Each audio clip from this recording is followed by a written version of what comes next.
नमस्कार साथियों, चुनाव नज़दीक हैं, पार्टियां जो हैं अपने वोट बैंक को बढ़ाने के लिए दिन प्रतिदिन वादे भी कर रही हैं और अब जो सरकार में है, वो घोषणाएं भी कर रही हैं।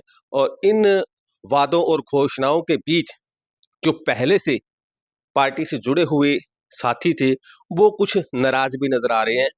हम बात कर रहे हैं नगर निकायों की, जो चेयरमैन है, पार्षद है, जो बीते दिनों जिन्होंने जो बीजेपी के कार्यक्रम है उनसे थोड़ी दूरी बनाई। जान लेते हैं क्या वजह आखिर रही। नमस्कार जी, बहुत बहुत स्वागत है पहले तो। नमस्कार, सभी दर्शकों को राम राम और सबको 15 अगस्त के पावन पर्व की हार्दिक बधाई देता हूं और कामना करता हूं कि आप हमेशा खुशहाल और खुशी भरा जीवन जिएं, ऐसी मैं कामना करता हूं। रमेश जी, जैसे कि थोड़ा ही समय बाकी है चुनावों का और एन इस वक्त पर आप पार्टी से जुड़े भी रहे हैं, पार्टी के कार्यक्रमों में आपने बहुत कह सकते हैं बढ़ चढ़कर भाग भी लिया। लोकसभा चुनावों में भी हमने देखा था, लेकिन पीछे लोकसभा चुनावों के बाद कुछ कार्यक्रम हुए, उन कार्यक्रमों में आप दिखाई नहीं दिए। क्या वजह? ऐसा है, मैंने 2019 के अंदर भारतीय जनता पार्टी ज्वाइन करी थी और लगातार मैं जुड़ा भी रहा। और उसके बाद जैसे ही चेयरमैन का चुनाव आया तो कुछ परिस्थितियां ऐसी थी कि मुझे आज़ाद चुनाव लड़ना पड़ा और आज़ाद चुनाव लड़कर बरवाला वासियों का पूरा सहयोग और प्यार मिला, तो उनके आशीर्वाद से मुझे बरवाला की सेवा करने का मौका मिला। तो फिर से मैंने शहरवासियों की उम्मीद पे खरा उतरने के लिए कह सकते हैं उनसे राय शुमारी भी करी भी। अब जब आप सबका आशीर्वाद बना है, मुझे सेवा का मौका दिया, तो मुझे किस पार्टी में जाना चाहिए। तो उस समय सभी ने यही कहा कि आपको बीजेपी से जुड़ना चाहिए, सत्ता में पार्टी है तो आपको जुड़े रहना चाहिए। और फिर मैंने लोगों के मतलब जैसे लोगों ने सलाह दी तो उसके आधार पे मैंने party Bharatiya Janata party join करी।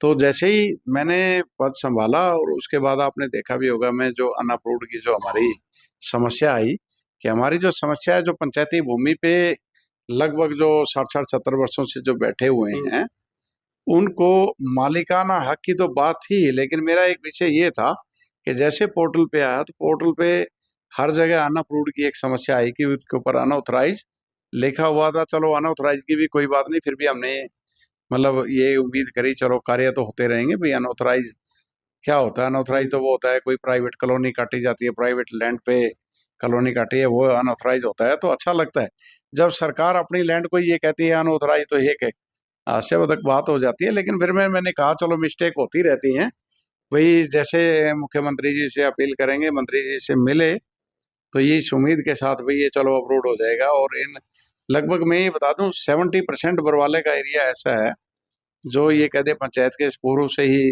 नगर पालिका या पंचायती की भूमि पे काबिज है। और ये रिपोर्ट नगर पालिका द्वारा 1993 के अंदर भेजी भी गई। इस रिपोर्ट के अंदर साफ साफ लिखा था कि लगभग 2000 हाउस होल्डर हैं जो से 100 एकड़ भूमि पर लगभग काबिज हैं और इनको खाली कराना है संभव है, ऐसे में इनको मालिकाना हक दे दिया जाना उचित है। चलो वो चलती रही, लेकिन विकास कार्य कभी इस एरिया में कभी बाधित नहीं हुए और विकास कार्यों के लिए इन बरवाला के इन वार्डों के लिए स्पेशल ग्रांटें भी आती रही सलम एरिया के नाम पर। तो अब जैसे ही हमने पन संभाला तो ये हो गया कि विकास कार्य अब अधिकारियों ने करने से मना कर दिया कि हम इस एरिया में विकास नहीं करते कि कोई पोर्टल पे अनअप्रूव्ड दिखा रहा है।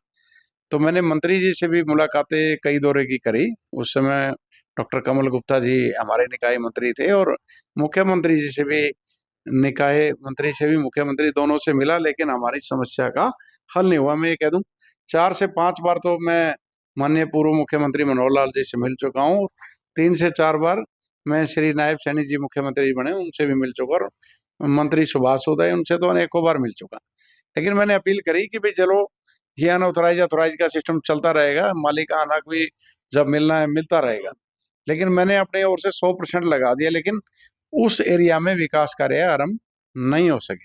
लेकिन आप बताइए, जनता ने मुझे चुना तो विकास के लिए चुना, लेकिन मैं साथ साथ ये भी कह दूं कि विकास के कार्यों के लिए पैसे की कोई कमी नहीं रही। अच्छा। मैं ये कह दें शहर के विकास कार्यों के लिए कोई कमी नहीं रही, लेकिन कमी रही तो अधिकारियों की ढीला मस्ती की वजह से शुरू से दिखते आई। आज काम जो उस एरिया के अंदर जो अथोराइज एरिया पोर्टल पे दिखा रहा है, वहाँ बढ़िया अधिकारियों ने काम किया और चल भी रहा है। लेकिन जिस एरिया में विकास कार्य बाधित हुआ, देखिए वो एक बड़ी आबादी है और बड़ा शहर का पूरा हिस्सा है।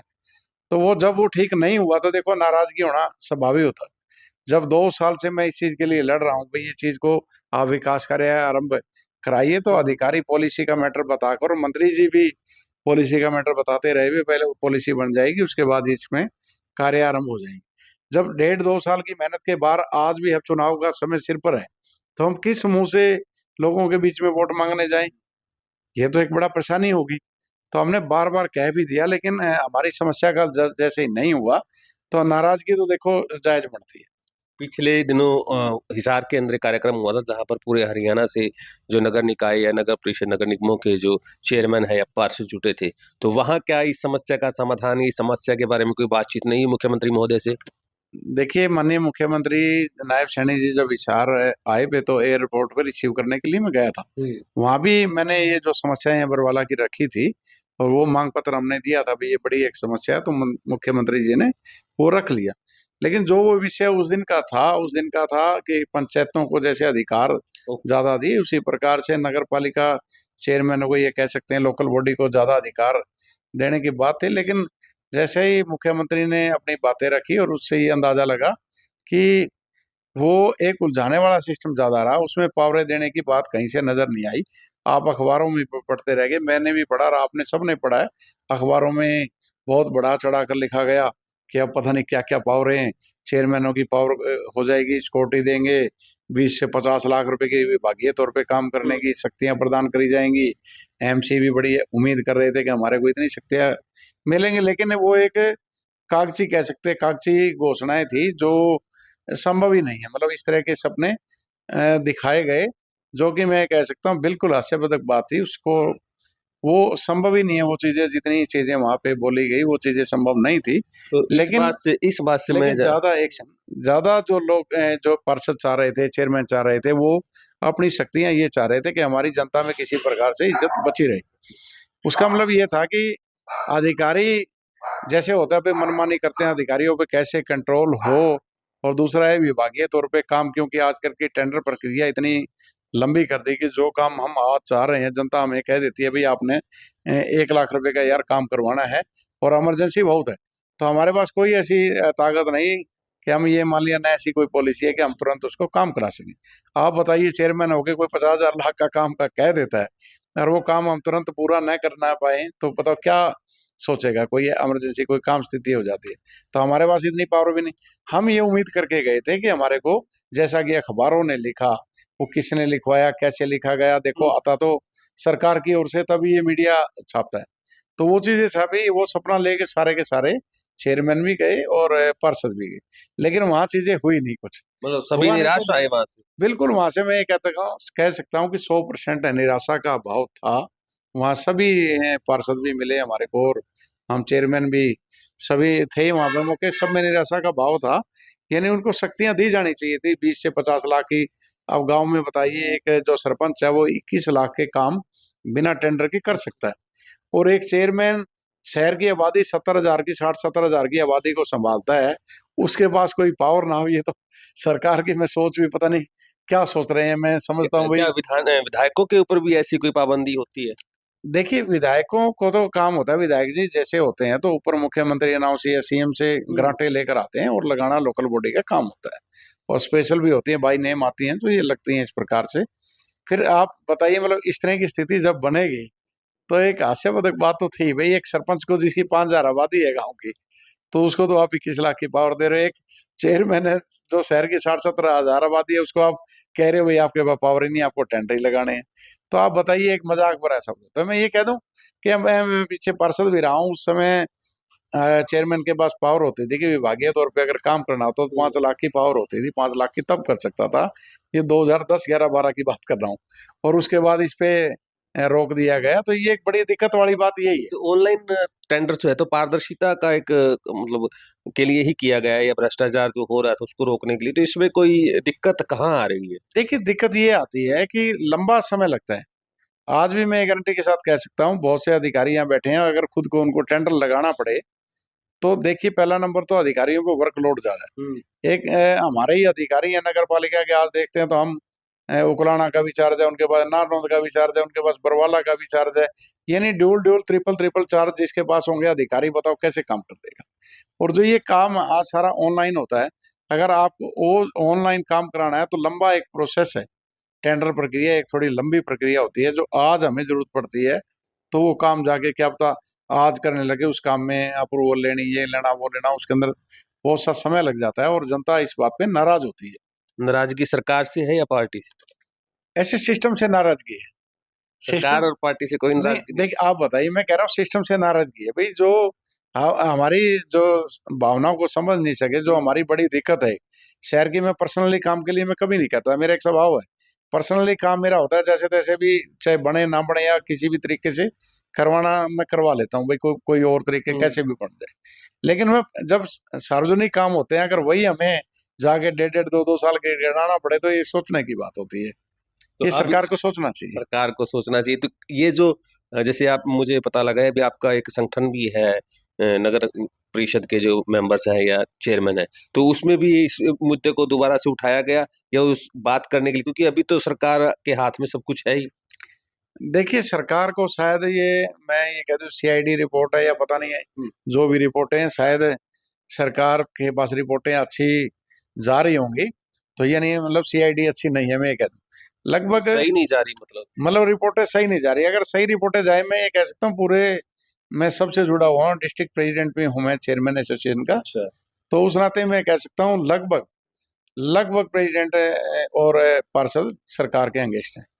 सरकार से नाराज है और तो मैं ये भी कह दूं, देखो नाराजगी जायज भी है, आप देखते हुए नाराजगी लोकल भारतीय जनता पार्टी का जो वोट बैंक था वो शहरों के, इसका जिम्मेवार कौन मानते हो? इस सिस्टम को चलाने के लिए, या इस सिस्टम को जिम्मेवार मानते हो जो ये प्रक्रिया है? देखिए निश्चित तौर पे ये सरकार की जिम्मेदारी बनती है। सरकार में जो, जैसे हमारा यूएलपी डिपार्टमेंट है, तो उसमें जो यूएलपी मिनिस्टर होता है उसकी देखो अहम जिम्मेदारी होती है, ताकि वो दिक्कतों की, आम जनता की भावनाओं को समझे और उसको किस प्रकार से आसानी से दूर किया जा सके, तो वो मंत्री जी का काम होता है और मुख्यमंत्री जी के संज्ञान में भी उनको लाना चाहिए। तो पीछे डॉक्टर कमल गुप्ता जी रहे यहाँ पे, तो उनका कोई रिस्पॉन्स था नहीं, वो अपने आप को सिर्फ हिसार का ही मंत्री मानने लगे। अच्छा। उन्होंने कभी ये नहीं माना कि आप पूरे हरियाणा के मंत्री हो। विशेष तौर पे उनका ध्यान रहा तो सिटी के अंदर ही रहा, और वो सिटी से कभी बाहर निकले ही नहीं, कभी उन्होंने एहसास ही नहीं कराया कि वो पूरे हरियाणा के निकाय मंत्री हैं। और जो शहरों में vote bank Bharatiya Janata party का था, भारतीय जनता पार्टी के ये बैड असर जरूर पड़ा। देखो अगर शहरों की स्थिति थोड़ी खराब होगी और वही वोट बैंक है, आप उसी को कमजोर करते जा रहे हो, कहीं ना कहीं ये सोचने का विषय है भी क्यों जानबूझकर ऐसा किया गया। इसी प्रकार से चाहे आप प्रॉपर्टी आईडी देखते हो, कोई कितनी दिखते हैं आज प्रॉपर्टी आईडी को ठीक कराने के लिए, इतनी समस्याएं हैं, खैर कोई लाइन में लगा रहता है। समय समय पर सरकार ने प्रयास भी करे, लेकिन जमीनी तौर पे जो अधिकारी हैं, शायद मुझे ये भी लगा कि मैं जितने एक हालात देखता हूँ, अधिकारी चाहते नहीं कि भारतीय जनता पार्टी की प्रदेश में सरकार आई। कोई भी घोषणा हो जाती है लेकिन उसको पूरा करने में इतने पेचीदा डाल दी जाते हैं कि वो ये सोच रहे हैं भी धीरे धीरे एक एक दिन करके सरकार का कम करते जा रहे हैं, नहीं पार्टी के खिलाफ काम कर रहे हैं अधिकारी। ऐसी मैंने मतलब अंदर से महसूस किया जिन चीजों को मैं देखता हूँ। तो साथियों, ये थे हमारे साथ बरवाला नगर पालिका के चेयरमैन रमेश बैटरीवाला जी, जिन्होंने अपना दर्द तो बयां किया ही किया, साथ में उस सिस्टम को भी इन्होंने जिम्मेवार बताया, जिसकी वजह से ये कॉन्फ्लिक्ट आ रहे हैं, जिसकी वजह से दिक्कतें आ रही हैं। और इन्होंने तो ये कह दिया अपने मन में, जो इनके विचार चल रहे हैं, अभी कर्मचारी ही नहीं चाह रहे भी ये सरकार दोबारा आए बीजेपी। तो भारतीय जनता पार्टी के जो इस वीडियो को देख रहे होंगे नेता हैं, चाहे वो संगठन के पदाधिकारी हैं, तो उनको भी सोचना चाहिए आखिर ये दिक्कतें क्यों आ रही हैं, और ऐसी अगर कोई दिक्कत आती है तो उसका समाधान जल्द से जल्द निकालने का प्रयास भी किया जाए। तो आप अंत में सिर्फ क्या आप चाहते हैं मुख्यमंत्री महोदय से, जो आपकी डिमांड है? मेरी तो माननीय मुख्यमंत्री जी से ये अनुरोध रहेगा, अगर वो मेरी आवाज को सुनते हैं, मेरी आवाज पहुंच जाती है, तो उस एरिया में विकास कार्य देखो सभी एरिया में बराबर होने चाहिए। जो मूलभूत सुविधाएं होती हैं वो जनता को मिलनी चाहिए। और आप जो चीज 70 वर्षों से मिलती आ रही है, जो सुविधाएं जनता को 70 वर्षों से मिलती आ रही थी, आज हमारी सरकार में रुकती है, तो ये हमारा फेलियर होता है। वे हमारी ही सरकार में, और लोग विकास के लिए तरस जाएं, उस एरिया में जो पहले चीजें होती आ रही हैं उसको रोक दिया जाए, तो जनता का प्रश्न चिन्ह तो लाजमी है। तो आगाह भी कर दिया मेरी है। मुख्यमंत्री जी से अपील है कि इस समस्या को तुरंत सोल्व करें, वरना ये मौके बार बार नहीं आते, समय कम रह गया है। तो मेरी सभी बरवाला वासियों की ओर से अपील है, हाथ जोड़ के मुख्यमंत्री जी सुने, मंत्री जी सुने, तो हमारी इस समस्या का निदान करें। तो साथियों, अब लेते हैं हम इजाजत, और आगाह भी कर दिया है इन्होंने बातों ही बातों में रमेश बैटरीवाला ने, सरदाना जी, जो कि बरवाला नगर पालिका के चेयरमैन भी है। तो आपसे लेते हैं इजाजत। धन्यवाद।